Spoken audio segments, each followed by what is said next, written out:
This car that you're racing in this time, it's a Formula 1 car, isn't it? That's right, yeah.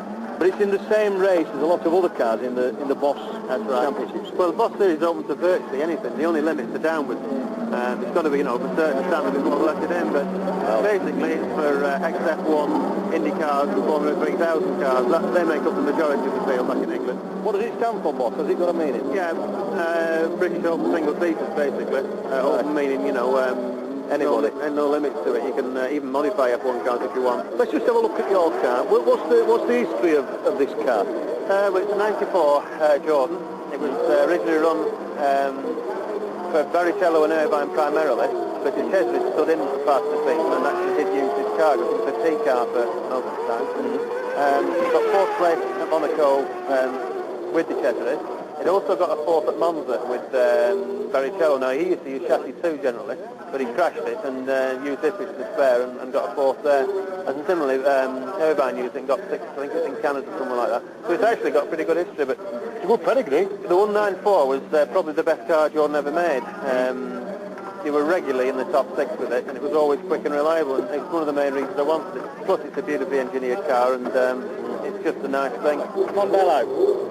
I really like the track, very enjoyable, but it is very bumpy, especially for Formula 1 cars. So what I find is a lot of the time my eyes are rolling around my head. It's not until I start braking that I start getting focused back. But yeah, I like the track. It's a difficult track to drive, I should imagine. It is, yeah. It's very challenging actually. Basically, there's not a lot of runoff, so you can't really make mistakes. And with it being, like I say, with it being so bumpy, the challenge is there is keeping the car on the track and setting a good time, really. A lot of tight and twisty corners, and now the new part of the circuit makes it a little bit quicker. Okay.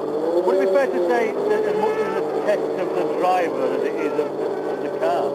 Yeah, it's the real driver circuit. Yeah, you find some circuits that just are flat out, loads of throttle, whereas here you've got to really know how to drive the car, yeah, and set the car up to suit the circuit. So it's a bit of both. Well, it's the middle of the afternoon now, and the weather's taking a change for the worse. Duncan's got a big decision to make before long, and that's whether to go for slick or wet tyres. Wet or slick. Let me disturb you a minute, Duncan. Hi Ian, how are you? You've got less than an hour now to your qualifying laps. Have you made any decisions just about your tyres? No, we haven't. As you can see, the weather's got very overcast at the moment. We had a sprinkling of rain, but looking out there at the moment, it's still 50-50 whether we're going to get a big cloud over and some rain down. So it's a little bit concerning us at the moment. Who makes that final decision about tyres? Is it you or is it Fred? Fred normally gives me a suggestion what he would like me to use, but the actual final decision will come down to the driver. He's responsible for driving the car and obviously putting it on the track, but if we get a sprinkling of rain, and we've had 2 dry days, and there's a lot of rubber on the circuit from all the other cars that have been competing, then it's just like an oil slick.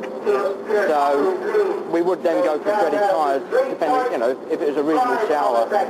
Failing that, we'd sit in the pit lane for probably 10 minutes to let the other people dry the track out. When we look at the circuit isn't like your Silverstone and your Brands Hatch and your Donington. It's a lot narrower, the corners are tighter, and there's really no runoff area, so you've really got to keep these cars on the black stuff. Is it dangerous, sir? Very. No room for error. If you make an error at 150 miles an hour, a 6-foot bank, and you're over the top. It's dangerous. But you forget about that when you're driving around. You just get on with it. Half an hour before the race, sometimes I go quiet.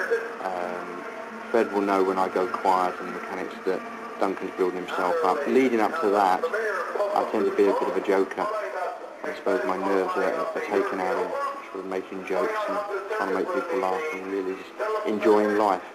But the serious factor has to come into it about half an hour before. The best time is actually when you're strapped in the car and the engine's quiet. All of a sudden your mind is channeled on how you're going to do this race, what kind of start you're going to try and get. As you can see, I've got a grandstand view of all the action from here, and they're just wheeling Duncan's car out now. and they decided to go for the slicks.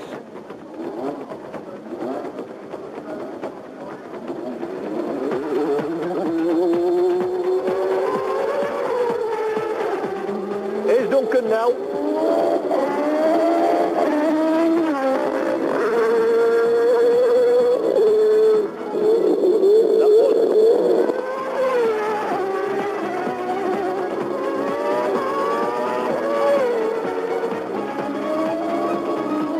That's Class Smart, that's Duncan's teammate over there. He looks as though he's got one or two problems, but I daren't really go over and ask him what's wrong.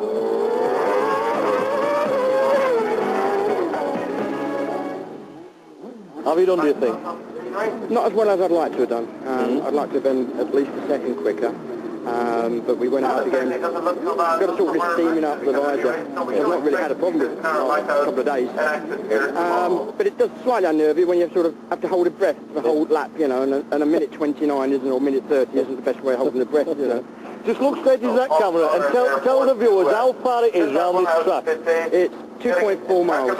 And tell me how fast you went round it. Average speed, it's about 100. In time?